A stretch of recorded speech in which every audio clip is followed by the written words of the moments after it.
The content of this podcast episode comes with a warning. Please note, this podcast episode may touch upon the subject matter of suicide.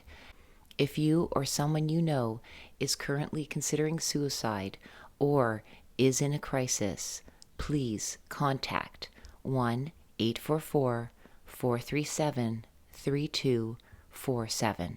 Mind, body, and soul. The information is the goal. Try to learn something new without being distracted.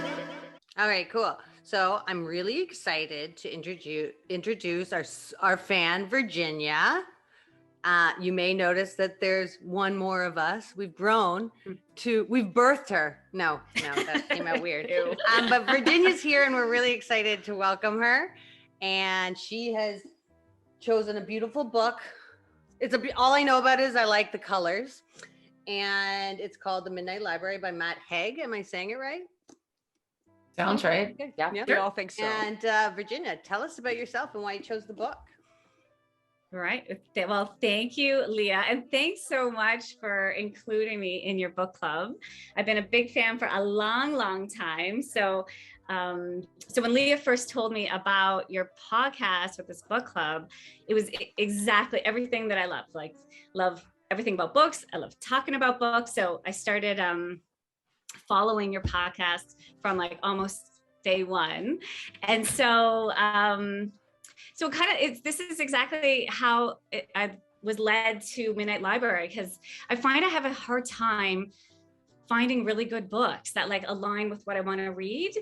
Because I don't know about you guys, but when I pick up a book, if I don't love it, sometimes I feel like it's a bit of a waste of time, because free time is pretty rare these days. So I have this girlfriend, and so over the last few months or years, we've aligned. I've realized that her reviews on books are similar to mine, almost do you guys know the Seinfeld episode with Elaine? And she meets someone at an old Blockbuster, and yeah. Gene. It was Gene's picks. You know what I'm talking about? Yeah. So it turns out that this Gene, yeah, right, was a 15-year-old kid living at his parents' house, and but she was so aligned with his picks. And so I've got this girlfriend, her name's Beth, and so I discovered that what she likes about books is what I like. So her reviews are similar to mine. So She's your Gene. She's my Gene. Exactly. That is your Gene. Exactly. Yes. It's funny how that happens in life, right? With restaurants or wine selections, you kind of have to find someone that you have an alignment with. And so Beth had read this book on vacation, and she said, "Oh, it's been one of the best books I've read so far." So, and so the premise of it was really intriguing, because it's all about regrets, and if you had the chance to sort of do it over. So essentially, that's how I picked Midnight Library, as Gene's pick. So, and it was I love that. Sometimes I wonder, I don't know if I'm anyone's Gene. Some of the books I picked, I don't know if I found the person who I'm the Gene of yet. Yeah, you gotta find your Gene or your Elaine. Whoever's got, I gotta find my Elaine. Somebody's I got to wanna find find you. a Gene, though. Yeah, I need to find my Gene. That's nice. Have somebody who's just like this, and you're like, yes. Yes. Yeah, that would Actually, be really helpful. Lindsay has recommended some good books to me that I liked. Well, I went on yesterday. I went on your Book Interrupted website, which was fantastic, by the way, for It's so good. For anyone to go on. Yes. And so I was looking at your profiles, and so you know how you listed some of the books and movies that you like? There are some similarities on that. So maybe each one of you could be each other's Gene's picks. Oh, that's a good one. I love that. That's nice. That's nice. That's true. We're all just a bunch of Genes. Genes and Elaine. Genes and Elaine. I want to be Elaine. You're probably both. You're someone's Gene and someone's Elaine. Yeah, and nobody really wants to be the 15-year-old Gene, do they? Maybe. I don't know. You don't know Gene's life. You don't know Gene? Might be nice to take a break from adulting. Living its best life. We don't know. That's right. I don't know best Gene. life. I'd say It's Leah just the is ideas. definitely my Gene. Leah curates my life. She'll be like, Thanks. I'll run ideas by her. And yeah, you just have a great way about giving honest feedback in a way that doesn't make me go, I'm a moron for having like thought of things. No, I like it. I like it. What do you guys think about the premise? love of, it. Love like, it. of I your love it. I love fate it. or Mhm. Has anyone started reading it yet? I started have. reading the first cup a little bit. I read it actually out loud to my partner Laird while we were going to bed. I was like, oh, I'm going to read you a book. So I started reading it because we were talking about audiobooks and stuff. Yeah, I love the premise. It's pretty damn depressing, the first couple of chapters. Yeah, it's I'm very like, somber. oh my God. Like, Oh. she's like, and 9 days until she decided to kill herself Yeah. or decided to die. And I was like, oh, okay. Countdown. What But- happens the on the start. 9th day? I Yeah. know. I love that. I love So that. I'm ready to get past the fact that she's dead and she's choosing her different paths, because this is kind of the first bit's a little bit, I don't know, sad. I think it's It's what like everybody wants, though, to know what would have happened if I Yeah. did A, B, or C. Absolutely. Right? Because you just don't know, like, especially like bad things that happen to like my first week of my last year of university, I got hit by a car. And I had to like I had to drop out for that year and go back, right? And it sounds like really bad thing, but I wouldn't have really ended up with my husband. So I wouldn't have my kids. So you think about all these things that like happen to you. And that one was a very obvious thing where it's like, well, it's probably good that that happened, right? Like, which is weird. But there's all these other little things that any little thing can just change your life. And so would it have been better? Maybe if I hadn't got hit, I would have ended up with something different that what I would have been equally as happy with, right? Like, you don't know. By a so I show love of it. hands, does everyone here believe in fate? Define fate. Yeah. I don't Yeah, know. I don't know if I do believe in fate. You don't define believe fate. in You define it, Kim. No, I honestly, I get it, but I just think because I don't know, I think But I've you just believe been in, things happen for a reason. So isn't that the Yeah. same thing? I believe that things happen so that if we are back to the bird book that we just discussed, if we are listening and paying attention and showing awareness, that sometimes things come to us that could be a lesson that could serve us very well. But I don't necessarily believe that things happen in the world to us. I just believe that things happen in the world and that we have lenses that we look through to interpret, but also like how much is free will? Like I might be like, oh, I'm freely choosing to do this, but I don't know. I might change my mind, but right now I'm just deep into studying psychotherapy and neuroscience and behaviors and how behaviors really stem so much from beliefs, which are formed based on experiences where the primary protocol is keep the human alive. Right. And then we lock it into our brain so that if anything similar happens again, we have like a protocol. So I don't know how much freedom there is unless we are an enlightened being who has shed a bunch of that conditioning from our world. I just think we get too many messages on how to be and who to be, right? There's a lot to get out of the way until maybe we're finally free. But in essence, So If I had to pick yes, you're not sure. if you had to pick yes or no, the answer is maybe. strong, perhaps. I'll never know unless I become. I don't know. We don't know. Yeah. So is Maybe that like fate a will bring you there. self-fulfilling prophecy then? Is that essentially what you're kind of getting at? Yeah, I just don't even know if I have like a final answer. I just don't know if it has to be one thing. I love you so much, Kara. That was the most Kara answer we've Ever. had in a long It time. was a roller coaster of It a was a roller ride. coaster. I loved it. This is why we're friends. I loved No. it. Anyone That's else very believe in philosophical. fate or maybe or not?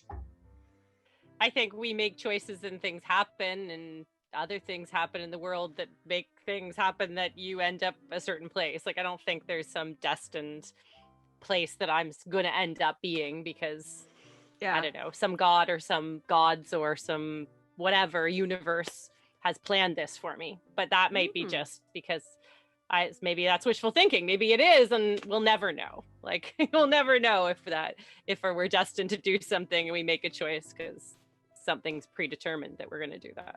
I think I use the word fate, but like, for like flourish. I don't believe in fate. I don't think so. But you might say it was your fate to do that. I don't know. But like, we're really missing Sarah here because I'm pretty sure Sarah believes in fate. Yeah. I think I would I think guess it'd be a that she strong does yes too. from her. Yeah. But What about soulmates? Do you guys believe in soulmates? No. Neither do I. Yeah. I mean, I think I there's believe probably in- more than one person that you could feel very connected to, and like, I certainly try. like I I would like def- using the term. Like I'd say Dan's my soulmate, but I don't think it's like just one person for you. I don't like it. The if you took the definition, I wouldn't be like, I believe in that. I like Yeah, to use the word is nice to use sometimes. I define It it is. as like differently. Like it depends again on the definition, right? Is soulmate your one and only, and once they're gone, then you can forever be upset? No, I think that there's lots of what I would call soulmates or like twin flames, but some of them are like your worst boyfriend because they teach you that hard lesson that you needed to learn.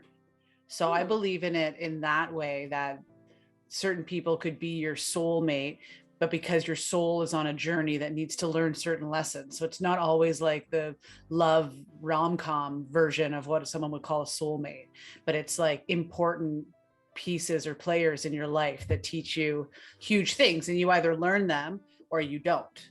And you either Sounds like Kara and you are aligned on this one a little bit. Like that things are, if you're like open and hearing, maybe you both kind of believe that there are lessons to be learned. I think it's similar to the Robin Yeah. book too, right? Because it's about being connected. And it's really hard for me to put into words like this vast spiritual kind of understanding that I operate from. I also feel like I run the risk of like showing my privilege too, because the things that I believe could be questioned from that angle. So I'll disclaimer that up at front. But like, I think that regardless of fate or soulmates or whatever, like the journey is to learn how to find your answers from within yourself. And you may find them from the observations you like for how you interact in the world. And if you are following your truth, which is what's very difficult, as Kara's talking about, with it's all that noise that you have to get out from under. And lots of people never do because they do what they should do, or they, succumb to whatever the cultural norms are, or the gender, like whatever it is, then the dissatisfaction is the result. But if you're able to really connect with your own truth and follow it, whatever it is, in spite of what society may dictate, that's how you journey to your fate, which I think is actually just being content, right? Like just actually like living your life in such a way that you feel fulfilled, whatever that means, whether you're not doing anything or solving all the problems, like whatever it is. So when I think about fate, I think about that. As long as you honor yourself, then you will go to where you're supposed to go. Whether that, and when Kara said predetermined though, I'm not comfortable with that. I don't think it's predetermined, but I think it's almost like a self-actualization thing. If you're able to solve all your own mysteries and problems and find your truth and follow it, then I do feel like success is guaranteed, whatever success means. Yeah, I totally agree. Yeah. Kim, I think you're my. Am I your Gene? No, I'm gonna say I think you're my Gene pick for fate. I read this book recently, and it talked about that idea of soulmate, right? And so it said, which I thought was really nice, that that not everyone has one soulmate. Because what about those people that have multiple relationships in their lives, and they get something out of each one of them, and that's their life's journey, And I thought that was a nice explanation for it, because that would feel pretty crappy if you don't have one soulmate in life, but you've had a series of really interesting, relevant, profound relationships that have, helped you grow and helped you, have this really fulfilling life. It doesn't mean you have to have one soulmate, So I thought that was really nice. It's kind of like a modern concept that we're bombarded with these rom-coms, that you have the one or whatever, fairy tales or whatever. Sure. Book interrupted. Okay, so my interruption is making cinnamon rolls. His mother is visiting from Spain and she's never had a cinnamon roll before. So my interruption is preparing cinnamon rolls. Hope she likes them. Book interrupted. Can I read the first? There's the Sylvia Plath quote at the beginning of the book love that. I That's really also love. fitting. So Sylvia it Plath is, was in our exactly. Stranger book. Yeah, that's true. Oh, Weird, yeah, right? connected. It's fate. I put that in my personal journal. So this is the Sylvia Plath, how it's... Oh, cool. So the quote is, I can never be all the people I want and live all the lives I want. I can never train myself in all the skills I want. And why do I want? I want to live and feel all the shades, tones, and variations of mental and physical experience possible in my life. So nice. Love it. Love it. Beautiful. Actually, yeah, that was a really refreshing component of the book, is that even though it was a little bit like somber in like tone or emotion, it was really refreshing to have poetry and philosophy. Love that part. Did you The finish book. the book, Kara, already? Oh, I like ate it up and then like That's not how you're supposed regurgitated to and wanted to consume a eat it book. back up. It was so good. I didn't want to put it down. I would use it as like a procrastination device for other things I needed to get done. Yeah.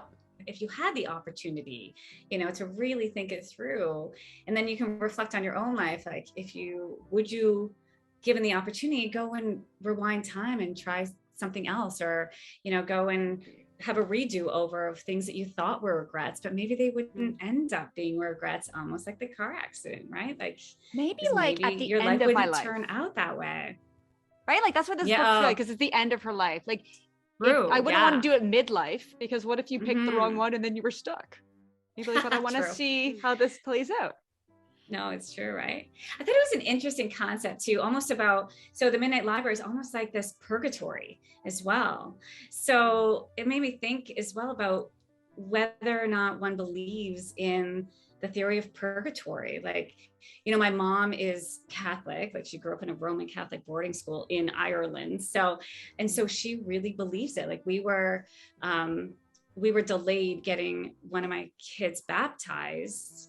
And she really thought that if anything happened to my son, that he'd be stuck in purgatory. And I'm like, are you for real? Like, you really think that if something happened to this poor little baby and that he wouldn't be going off to heaven? And she's like, no, he'd be in purgatory. I'm like, that is awful. She's really worrying about it. And you're like, okay, yeah, we'll get on it. But also believes it, right? Mhm. Like that a God out there would, send a baby up to heaven, So anyway, so I feel like it also touches on that concept as well. Is there a purgatory where you are not quite headed off into heaven, hell, whatever you believe? So Yeah. I don't know. It What sounds do like you a think good about that? purgatory, though. If you could just like relive your life over and over for Yeah. eternity, I'll take it. Right. Yeah. I don't know if I would take it. would I don't know do. if I would. Really? Mm.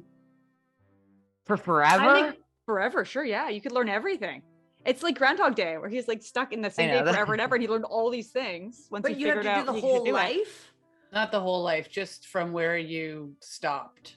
Well, Because it was a book of regrets. I So don't know, I there's- haven't really for got every far yet. regret has a book. Oh. Oh, Imagine your that's library was interesting, really right? small. You'd be like, well, there's the 10 books. guess Or I not. did it right. Nailed it. Right? Nailed it. Nailed it. These only like I've read all these.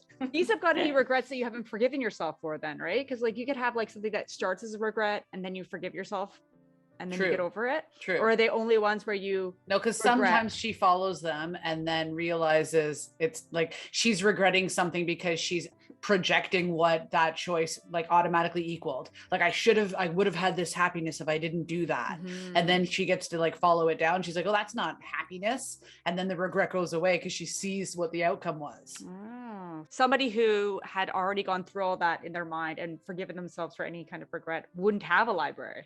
Probably. Correct. In They just theory. have like a But- chair and no books. It's probably you're But it's probably true. like telling us the end of the book. I don't right know. now. Like, I that's haven't- what she well, learns. Ruined it. heard like the Spoiler alert. If you've enjoyed these video highlights, listen to the full episode on our YouTube channel or wherever you get your podcasts. Remember to like and subscribe. and ring that bell to be notified when new episodes are published. Find out more by going to www.bookinterrupted.com. Never forget, every child matters.